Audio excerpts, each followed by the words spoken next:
Oi, oi, bem-vindo, bem-vinda. Mais um bate-papo aqui no Mulher e Vida. Lembrando que estamos no YouTube. Se você não se inscreveu no nosso canal, por favor, se inscreva, ative o sininho das notificações, compartilhe este conteúdo para que mais pessoas tenham acesso. E hoje é um assunto importantíssimo: educação inclusiva, inclusão social. Vamos falar sobre este assunto e eu vou receber Ana Paula Patente, especialista em educação especial há mais de 14 anos. E ela tem ajudado centenas de educadores a fazer a inclusão acontecer. Será que realmente a inclusão acontece? Eu sei que não existe mais aquela história de dizer tem que acontecer.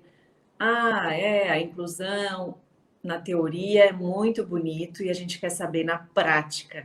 Ela já está aqui. Ana Paula, obrigada por aceitar o convite aqui, da gente falar desse assunto tão importante, ainda sem informação certa. Será que a escola está preparada? Será que o corpo docente está preparado? Será que os pais dos alunos estão preparados? Eu queria que você falasse um pouquinho do seu trabalho, já que você tem ajudado centenas de educadores nesse assunto. Obrigada. Olá, Juliana, obrigada pelo convite, obrigado por trazer, né, esse assunto tão relevante, né, para as pessoas que te acompanham aí. Isso é um assunto muito valioso para mim e eu fico muito feliz de poder compartilhar ele, né, com todos vocês. Eu já trabalho na educação especial há mais de 14 anos e, né, fazendo todo esse percurso de quando a inclusão aqui no meu estado ainda era um projeto, né? Estou em Minas, e ali a gente tinha a tentativa de ver se ia dar certo, e hoje a gente percebe, né, o quanto já avançou esse trabalho.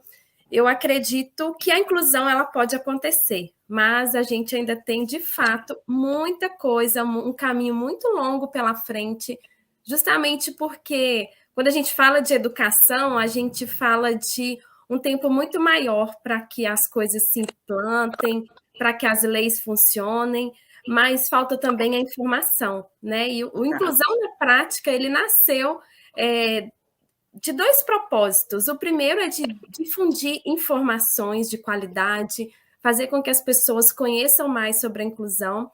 E o outro propósito é mostrar que ela funciona, porque às vezes a gente fala assim que a lei é muito bonita no papel, mas não funciona, e a gente sabe que funciona, mas as leis não se auto-implementam, né? Elas precisam de pessoas como nós para que ela seja implantada. Então, é importante a gente trazer essa discussão, porque quando a gente fala da inclusão escolar, né, da presença dos estudantes com deficiência e outras necessidades educativas, a gente está falando de cada um fazer o seu papel. Né? Então, é importante a gente saber que cada um de nós, sejam pais, sejam professores, sejam gestores, seja a equipe que a gente chama de equipe multiprofissional, que são os profissionais da área da saúde, área do lazer, esporte, Ministério Público, todos precisam fazer o seu papel. Então, eu acho que é importante a gente trazer, né, isso para a nossa fala, para a gente poder completar isso e difundir mais a informação na função de cada um. Perfeito. E aí, como é que essa inclusão acontece na educação? O que de fato, como é que é assim? Porque, hoje entrou na sala do meu filho um menino assim assado, já não é inclusão isso, né? A gente diferenciar assim, como é que a gente traz a inclusão para a sala de aula, para a escola? Primeira coisa que a gente precisa pensar é que a inclusão ela traz uma mudança em toda a estrutura da escola. Né? Então, primeiro a gente tem que pensar nessa mudança estrutural e também cultural, não só da escola, mas também da família. Né? Uma mudança de pensamento, de paradigma, de entender que a escola, a sala de aula, não é um lugar para pessoas homogêneas, que pensam iguais, que fazem as mesmas coisas. Cada um de nós somos diferentes. Então, quando a gente começa a compreender isso, a gente entende que a presença da diversidade na escola ela é importante para o nosso crescimento enquanto sociedade. né? Então, é garantir esses direitos, é a gente perceber que quando a gente está falando de inclusão de uma pessoa com deficiência, a gente está falando de uma pessoa, de um ser humano. Né? Então, a primeira coisa é a gente pensar isso. Devia estar na escola? Estamos falando de um ser humano? Então, deveria estar na escola, sim. A forma como esse atendimento vai acontecer, a forma como as adaptações vão acontecer, é que a gente vai fazer com que essa inclusão aconteça, que é através de um documento que a gente chama de PDI, ou PEI, em alguns lugares, porque eles recebem nomes de acordo com a região. Mas o que é esse documento? É um documento que vai garantir que a inclusão daquele estudante vai acontecer na forma como ele necessita. Então, se ele precisa de uma adaptação maior, se ele precisa de recursos de acessibilidade, tudo isso vai constar nesse documento que é construído de forma coletiva. Ou seja, a gente vai ter o olhar da família, as observações daquilo que a família traz de casa, a gente vai ter todas as questões relativas ao diagnóstico médico quando a gente tem aquelas informações que são lá da área médica, mas que vão ser importantes para desenvolver esse estudante na sala de aula, o planejamento pedagógico que o professor tem que fazer. Então, esse documento, ele é o documento que garante a permanência, né? Não só o acesso, como você falou no começo, né? Quando a gente fala assim, a inclusão hoje, a matrícula até tem acontecido de forma bem significativa, mas isso não é inclusão. A inclusão vai além disso. Quando a gente fala da presença do estudante na escola, a gente está falando de permanência, mas a permanência com percurso escolar de qualidade. Porque se ele só permanecer, né? Exatamente. Se ele só permanecer, o que vai acontecer? Ele vai passar anos a fio na escola e vai sair sem escrever talvez o próprio nome, como a gente vê muitos relatos. Então, tem que permanecer, mas permanecer de forma qualitativa, ou seja, que alcance ele nas suas necessidades. Perfeito. O PDI, que seria o Plano de Desenvolvimento Individual, né? Isso. As escolas, elas recebem isso? Como é que é? Ou elas têm que correr atrás?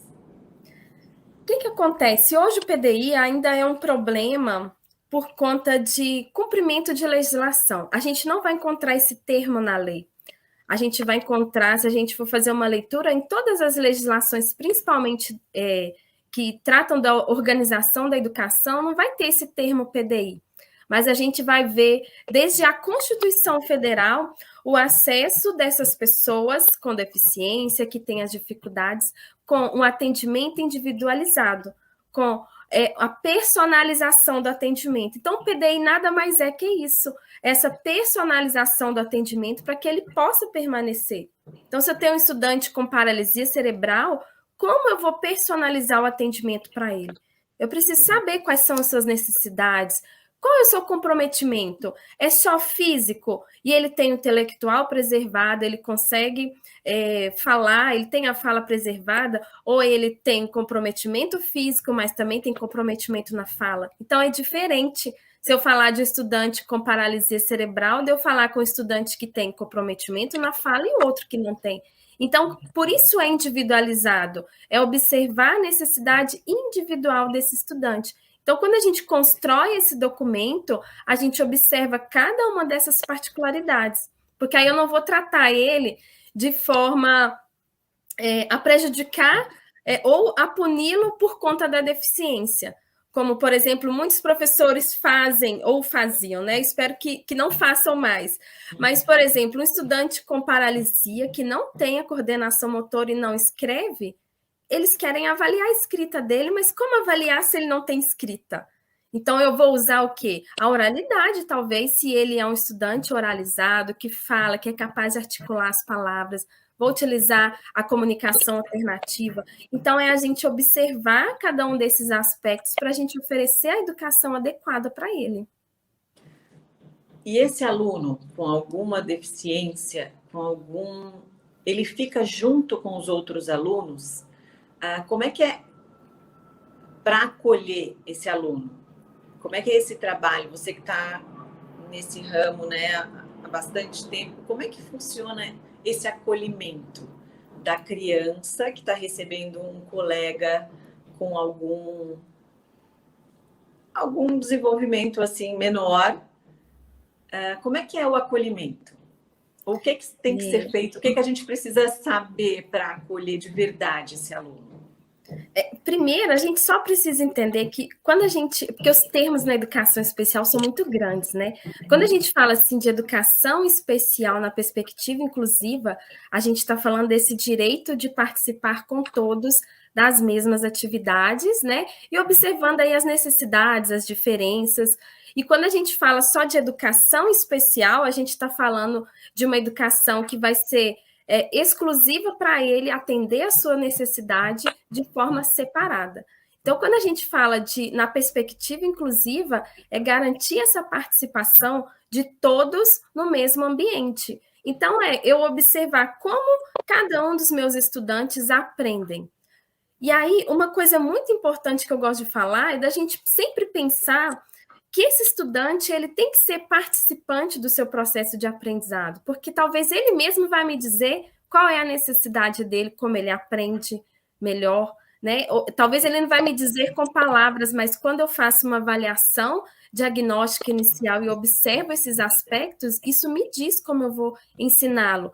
E uma coisa importante sobre essa participação na turma, às vezes o estudante chega e o professor não apresenta, não fala, né, da sua característica individual, do quanto em algum momento ele vai ter um atendimento diferente dos demais por conta da deficiência. Então, a gente trabalhar com toda a escola, não só com a turma, mas com a escola, né, sobre as questões da diversidade, da inclusão, sobre a diferença de cada pessoa.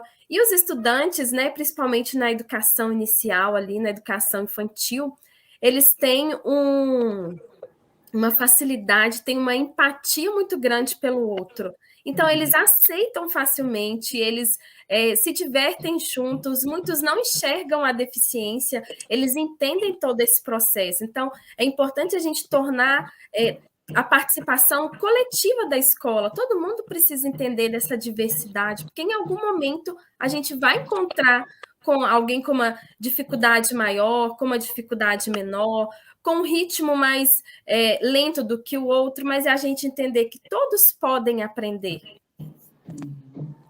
Perfeito. E aí, em casa, eu queria ir para a família, porque muitas vezes, até em outros programas que a gente fez aqui, foi falado isso, assim, às vezes os pais não estão preparados ou desinformados totalmente e acham que entrando um aluno especial na sala do meu filho não vai aprender, porque o professor tem que dar mais atenção para o aluno do que para o meu filho.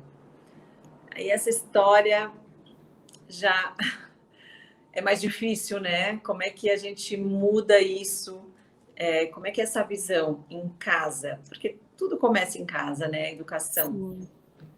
Primeira coisa que a gente está falando talvez de algo que seja desconhecido. Uma coisa que eu aprendi nessa minha trajetória, quando eu cheguei na educação, né, eu falava assim, não é possível que um professor que já está há tanto tempo não sabe, eu estou chegando agora. Mas aos poucos eu fui entendendo que aquilo não fazia parte, né, dos seus estudos, da sua vivência. Então a gente precisa trazer informação. Em casa é a mesma coisa. Quando a gente começa a perceber que isso está acontecendo, né, que os pais estão rejeitando o coleguinha, que está tendo esse olhar, é a gente fazer um trabalho para que trazer a consciência da família, a importância daquela diversidade, o quanto aquele estudante não só aprende, mas também ensina. Né? Quando a gente tem, por exemplo, estudantes surdos numa sala, acaba que a turma se torna bilíngue, porque ela aprende uma segunda língua junto com o colega, né? Porque ele vai ter um intérprete. Então, a gente trabalhar com essa mudança de cultura, de pensamento, romper com isso que a gente chama... para mim, essa é a principal barreira para a inclusão acontecer, que é a barreira atitudinal. E, às vezes, essa barreira atitudinal ela vem de várias partes, mas falando especificamente da família, talvez venha pela falta de conhecimento. A gente vê nas redes sociais, principalmente, muitos pais falando assim, olha, eu só me dei conta da deficiência quando ela chegou na minha casa.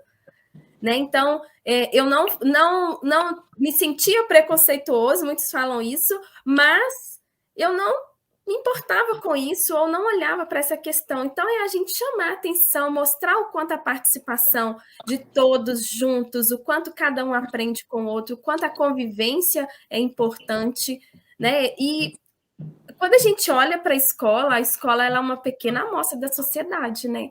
Então, a gente não vai encontrar um ambiente controlado na sociedade, a gente vai encontrar essa diversidade toda. Então, é importante a gente trazer isso para a escola também, e sempre carregado de informação. Porque eu acho que hoje o que falta é a gente trazer a informação, né? Mostrar assim, olha, isso é um desconhecido porque você ainda não acessou esse conhecimento, mas se abra para conhecer, para depois, né, julgar, para depois, porque a gente fica cheio de paradigmas, de pensamentos que a gente não sabe de onde veio. Né? Existem vários modelos que eles falam da inclusão, do modelo médico, e eu acho que esse é o que mais alcança a família, é de que ele precisa estar pronto, estar curado para ele se integrar à sociedade ou à escola. Não, ele só precisa de talvez fazer esse atendimento paralelo. E é isso que a inclusão oferece, um atendimento ali na sala de aula, o atendimento paralelo. É por isso que acontece a construção do PDI, que o PDI vai me dar esse olhar de forma integral para o estudante, das suas necessidades educativas, mas também da sua necessidade física, intelectual, para cuidar dele como um todo, né, dos aspectos emocionais. E isso é tão importante. Essa semana eu estive numa escola para a gente poder fazer a culminância de um projeto e a professora ela contou justamente isso para a gente. Ela falou: olha, eu era muito resistente, sou questionadora, eu não acreditava que isso de inclusão ia acontecer. E no final, ela concluiu que ela conseguia trabalhar com toda a turma. O projeto era promover atividades adaptadas para o estudante que estava na turma dela com deficiência. E, ao final, ela concluiu que aquilo não era possível fazer só para o estudante, ela fez para toda a turma. E aí ela falou, olha, até a melhor aluna que eu tenho na sala, que tem as melhores notas, ela falou para mim que aprendeu coisas que ela ainda não tinha aprendido.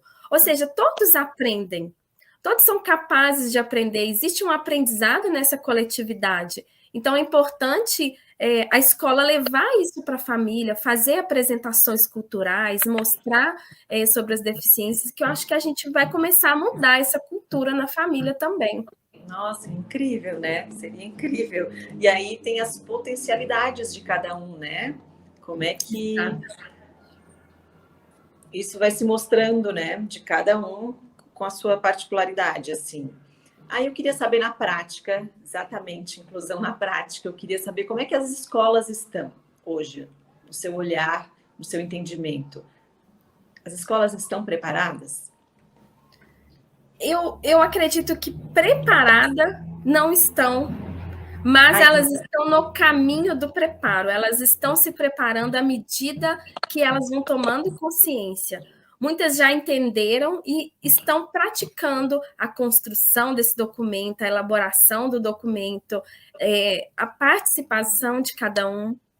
Então, é a gente entender que a gente não vai encontrar, por exemplo, uma receita de como fazer essa inclusão acontecer. Ela vai acontecer à medida que eu olho para o outro, que eu observo as diferenças.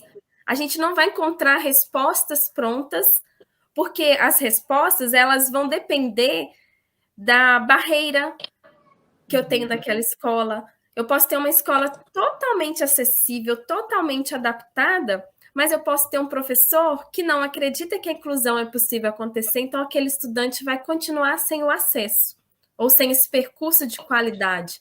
Então, a gente precisa trabalhar como um todo, né? Então, quando a gente olha para a escola, a gente precisa pensar assim, todos falam a mesma língua? E aí, falando de forma mais completa, porque a gente ainda vai encontrar, a gente ainda encontra professores que se negam, que dizem que não têm responsabilidade com isso. Isso, então, tem que começar num documento chamado Projeto Político Pedagógico da Escola, que é o famoso PPP. O que é o PPP? É o documento que dá o norte para toda a estrutura da escola, que diz quais são as regras, qual é a forma como a escola se comporta no desenvolvimento de cada estudante, como eu vou providenciar intervenções pedagógicas para cada um estudante que tiver dificuldade, como eu elaboro as avaliações, como o professor deve se comportar. Então, ele tem ali todas essas informações. Quando a gente constrói um projeto pedagógico para a escola de forma a pensar na perspectiva inclusiva, a gente garante que, se aquele professor que tem atitudes preconceituosas, discriminatórias, a gente garante que ele não vai permanecer com aquela atitude, ou ele muda, né? Porque a escola tem a sua regra já delimitada. Então, tem que começar por aí. Trazer o assunto para as reuniões pedagógicas, para as conversas, para as rodas de conversas, entender que nós não somos iguais e da mesma forma que nós não somos iguais, os nossos estudantes também não são iguais. Então, o aprendizado acontece de forma diferente.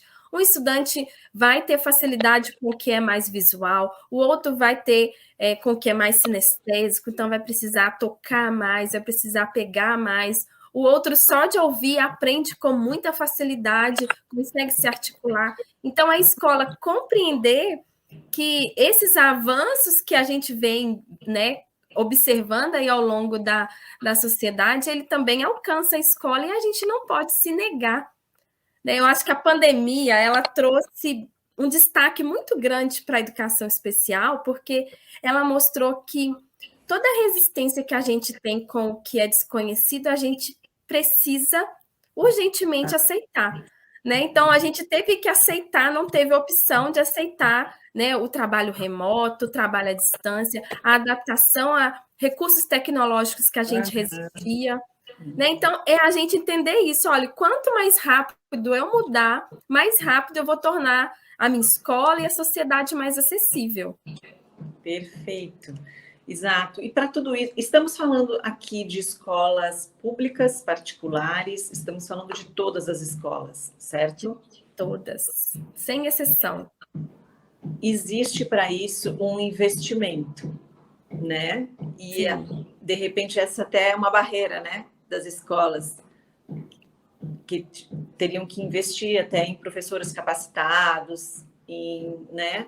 E aí essa é uma barreira grande também. Aí, como é que é essa visão que esse investimento vale a pena lá na frente? A gente começa... Isso é um problema, né, de política pública mesmo, mas eu vou falar assim da experiência que eu tenho aqui no meu estado. Isso é sim um problema. As redes, tanto particulares como públicas, precisam se formar, se capacitar, mas isso está acontecendo. E durante o meu percurso dentro da Secretaria de Educação, eu vi muito acontecer professores que não estavam disponíveis a participar de formações voluntariamente. Então, quando a gente fala assim, mas o governo, o Estado não capacita, as redes deviam providenciar isso, eu já tive que fechar turmas sem inscritos. Então, assim, a gente tem esse lado do professor que não se dispõe, que só faz se for no seu horário de trabalho, e aí o diretor não aceitava fazer no horário de trabalho porque não queria ficar sem o profissional. Mas a gente tem o outro lado também, de outras redes que não dispõem da formação, que o professor precisa buscar fora, precisa se capacitar por conta própria. É a gente entender que, quando a gente fala de política pública, tem que haver essas formações, essas capacitações, mas o professor também tem que estar disponível a acessar esse conhecimento de forma voluntária, né? Tanto quando a gente busca capacitação pela nossa própria conta, mas a gente também tem as formações que acontecem, que são oferecidas pelas instituições governamentais e muitos se negam a participar. E aí, quando a gente fala da rede privada, que aí a gente tem um outro viés, né? Que aí é a própria instituição ou a rede que deve providenciar essas capacitações, essa formação do seu profissional, entender todo o funcionamento, porque quando a gente fala de educação especial, né, na perspectiva inclusiva, a gente está falando para todos. E isso perpassa todas as etapas e modalidades de ensino. Então, isso começa lá na creche e vai até onde esse estudante quiser chegar. Na universidade, na pós-graduação, em todos os aspectos onde se oferece uma educação, né, ele tem que ter direito de acessar aquela educação. Perfeito. E ainda acontece de as pessoas escolherem a escola, né? Tem muita gente que vai matricular o filho até muito longe de onde mora, porque ao redor a escola não aceita.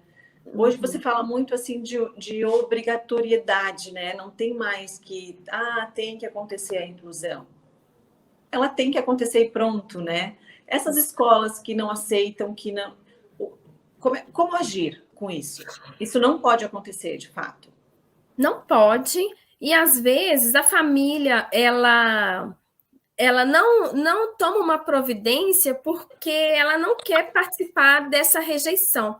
Mas eu ouvi de um professor, ele falou assim, olha, denuncie mesmo que você não queira permanecer naquela escola. Porque quando a gente faz uma denúncia, acaba que a escola não te aceita da mesma forma, mas precisa denunciar essas negativas de matrícula. E a lei funciona. O gestor, a pessoa que está ali, mas ela só funciona quando ela é motivada. Então, ela precisa de qual é a motivação? É a denúncia. Né? Então, isso acontece porque a escola que tem as práticas inclusivas, ela acaba se tornando referência em detrimento da outra que é mais próxima, mas não tem práticas inclusivas. Mas ela precisa se capacitar, e se ninguém motivar a justiça a cobrar daquela escola, né, que ela se torne inclusiva, que ela observe os aspectos de atendimento do estudante como um todo, ela nunca vai se capacitar. Né? Então, assim, a gente tem um caminho muito longo pela frente, não é fácil fazer essa educação inclusiva, a gente estava falando sobre isso ontem, não é fácil, né, promover a educação inclusiva, mas também não é impossível. Primeiro, precisa que a gente remova as barreiras atitudinais, que a gente se coloque disponível. E aí eu falo, a gente família, é escola, é gestor, é professor, é coordenador, somos todos nós. Eu não posso ter uma atitude inclusiva só dentro da escola e não ter fora da escola. Né? Eu costumo brincar assim, que onde eu vou, todo mundo tem que saber de inclusão. Quando as pessoas me perguntam com o que eu trabalho, acabou, vai só ouvir falar sobre a inclusão, e aí vai ter que aprender. Então, assim, a gente eu chamo isso de identidade inclusiva. Eu preciso me identificar como uma pessoa que tem atos inclusivos, né? Então, quando a gente observa cada um desses aspectos, a gente entende assim, olha, não é só o momento que eu estou lá na escola que eu tenho que ter essa ação inclusiva, é eu entender quando eu estou lá no trânsito, olhando para uma pessoa que está dirigindo muito devagar e eu não tenho paciência com ela, eu não sei quem é a pessoa que está do outro lado, que ela está passando, se é uma pessoa com deficiência que está ali naquele momento, né, descobrindo a direção, ou se ela está passando por algum problema emocional entendeu? Então, assim, a gente passa a olhar para os outros de forma diferente, a gente passa... eu não gosto de falar a palavra tolerar, porque tolerar parece uma imposição. A gente passa a observar o outro com as suas necessidades, que são diferentes das minhas. A palavra tão falada nessa pandemia, né? Empatia, que é isso, né? Exato. Olhar essa capacidade de olhar, de sentir o que o outro sente, como eu me veria se eu estivesse na situação do outro. Né? Então, a gente fazer essa... Exato. E aí a gente pode falar até a inclusão, a gente está aqui falando educacional, né? Professores, corpo docente, alunos, pais, mas a própria estrutura. Tem escolas que não têm estrutura, né? Para receber um cadeirante, por exemplo. E aí ela fala assim, vai para a próxima escola que lá tem acesso, então ela nunca vai se adaptar a sua estrutura, né? Eliminar essa barreira física para receber um aluno, porque ela sempre vai falar assim, vai para a escola ao lado que lá tem. E se a família continua aceitando isso e não denuncia, não faz ali um questionamento com essa escola, né? Não fala, olha, essa é a escola mais próxima da minha casa, porque a lei fala, lá quando fala da matrícula de qualquer estudante, a escola mais próxima. Quando a gente fala do estudante com deficiência, a gente fala da escola mais próxima e com a melhor condição de acessibilidade. Então, às vezes, a escola ela se debruça em cima disso para dizer, olha, a minha não tem acessibilidade, mas eu vou te indicar uma aqui pertinho que tem. Então, ela nunca vai se atualizar porque não, eu não sou a mais próxima que tem essa condição, não estou te negando a vaga, se você quiser ficar aqui, você fica. Eu já ouvi muita escola dizendo, pode matricular tranquilamente que a gente é inclusivo, mas não tem adaptação. Você não vai conseguir se locomover na escola, não vai conseguir acessar todos os ambientes. Isso. Entende? Uhum. E aí, Ana Paula, você já está há mais de 14 anos, né, nesse universo. Desde quando você começou até agora, 2022, mudou muita coisa? Esse caminho é longo. Conta um pouquinho, assim, dessa trajetória e do que a gente realmente precisa para informar, para ter essa informação, para a gente tentar compartilhar tanto conhecimento. Mudou bastante coisa. A gente antigamente, às vezes a gente até vê a escola falar assim, antigamente esses alunos não existiam, eles estavam aonde? Onde tá? Por que agora estão aparecendo? Mas porque agora eles começaram a saber que eles são importantes, que eles fazem parte da sociedade. A Lei Brasileira de Inclusão traz isso, a questão da identidade social dessa pessoa com deficiência. Ela tem uma identidade, ela é um ser humano, ela tem que estar, né, fazendo parte da sociedade como os outros. Ela não como eu falo, né? Às vezes a gente está na escola e fala assim, eu tenho X alunos mais um aluno de inclusão. Não, eu tenho X mais um. Então, se eu tenho 20 alunos e um de inclusão, eu tenho 21 alunos. Eu não preciso citar, né, esse estudante. Então, isso vem mudando ao longo do tempo, mas a gente sabe que falar de educação ou fazer educação, o processo é muito mais longo. Né? Agora, o que precisa também é da nossa disposição de pensar diferente, de entender as diferenças, né? É essa mudança de cultura que precisa começar.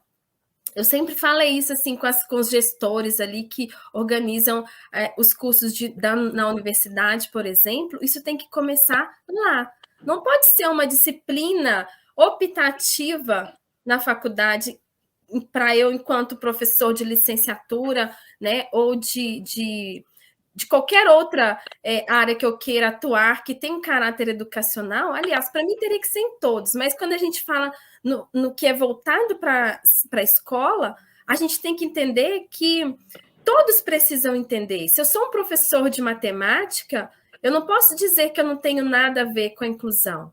Você tem tudo a ver. Né?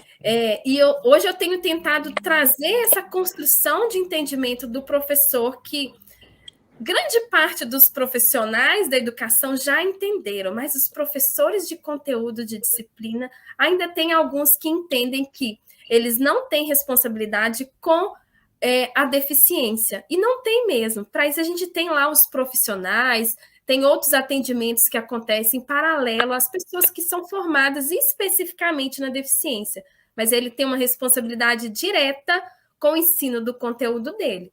E aí eu falo assim, olha, se você recebe um estudante na sua turma e ele passa sem saber, ou um professor de língua portuguesa, matemática, que é o mais comum, saiu sem saber uma adição, uma subtração, ou sem escrever o próprio nome, aquele professor também é responsável pelo fracasso do estudante. Né? Então, isso vem mudando. Eu tenho muitos professores que participam comigo das formações e que falam, olha, hoje eu entendo o quanto eu sou responsável. Né? Então, essa mudança está acontecendo. As famílias estão mais informadas, né? A gente tem aí a presença de grandes influenciadores digitais, de celebridades que têm filhos com deficiência e que ajudam, né, na divulgação das deficiências, do quanto é importante, né, trabalhar essas questões, trabalhar na luta, né, das conquistas. Então, eu acredito muito e vejo o quanto já mudou, né? A gente que está ali, eu estou ali desde o começo, eu consigo ver. É claro que ainda tem muita coisa para mudar, ainda muitas pessoas precisam mudar suas atitudes, seus pensamentos, até quem luta pela inclusão. Eu falo que quando a gente pensa, né, a gente teve uma lei aí que foi recentemente revogada, e isso gerou uma briga entre as pessoas que falam de inclusão. E eu falava, gente, as pessoas são inclusivas, estão brigando entre si sobre uma lei, entendeu? Então, a gente entender que a opinião do outro, que é diferente da minha, também precisa ser aceita. Isso também é incluir, é o olhar para a opinião diferente do outro, embora não seja a minha, eu preciso aceitar. Eu posso não concordar e nem fazer aquilo, mas eu preciso aceitar a opinião do outro como válida também, porque é o pensamento dele. Então, essas mudanças, elas estão acontecendo aos poucos, quando a gente olha para o que era antes, para a forma como eram tratados os estudantes, com a visão que o professor tinha. A inclusão antigamente, mesmo quando ela saiu desse projeto, ainda o estudante estava dentro da sala de aula, sozinho, isolado com o professor, ou numa turma, todos os estudantes, e aí ele numa turma só para ele lá. Isso já começou a mudar, a participação já começa a ser coletiva, até mesmo os professores resistentes, quando eles se dedicam a estudar, eles percebem o quanto não só o seu estudante, mas os outros também têm as suas diferenças e têm os seus potenciais, têm as suas capacidades de aprender. Então, a gente já começa a ver isso mudar, isso modificar. E eu acredito muito na inclusão. Que bom. Uma delícia, até falando ali dos artistas, né, a rede social que ajuda bastante, essa questão também de, antes as pessoas, os pais, tinham vergonha, né, de falar que o filho, ou nem saíam na rua.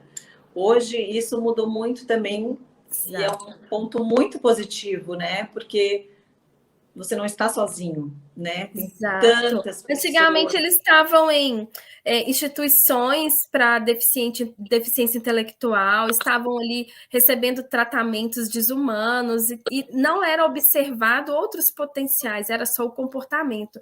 Então hoje a gente vê que muitas pessoas que sofreram, né, sofreram em vão, porque eles podiam ter recebido um tratamento diferente. Então é isso, a sociedade começa a enxergar o outro de forma diferente, né? Então, a inclusão ela trouxe essa característica para a gente olhar para o outro, que às vezes não é como eu gostaria, não aprende da forma como o outro, mas ele aprende. Eu preciso enxergar para ele, ver o aprendizado que ele tem. Eu sempre falo, olha, isso serve tanto para os pais quanto para os professores. Não compare o estudante com qualquer outro estudante, compare com ele mesmo, como ele chegou e como ele está depois que ele foi exposto àquele conhecimento. Teve avanço, que aprendeu? E a gente sempre vai encontrar um aprendizado. Então, é observar os avanços individuais e a gente vai perceber que tem aprendizado sim. Talvez não seja o que a gente espera ou aquilo que está na nossa expectativa, mas existe aprendizado. Perfeito. Bom, Ana Paula, seu Instagram está aí, né? Inclusão na Prática. Quem quiser mais conhecimento, é incrível. Tem dicas, informação de qualidade para quem busca aí a rede social com informação. Queria te agradecer muito para a gente abordar esse tema tão importante. Tomara que a gente consiga espalhar informação por aí e que tudo mude cada vez mais para melhor. É essa a nossa esperança. Obrigada, muito obrigada. Eu que agradeço, Juliana. Muito obrigada pelo convite e por permitir compartilhar esse conhecimento tão valioso. Muito bom. Obrigada e obrigada a todos vocês.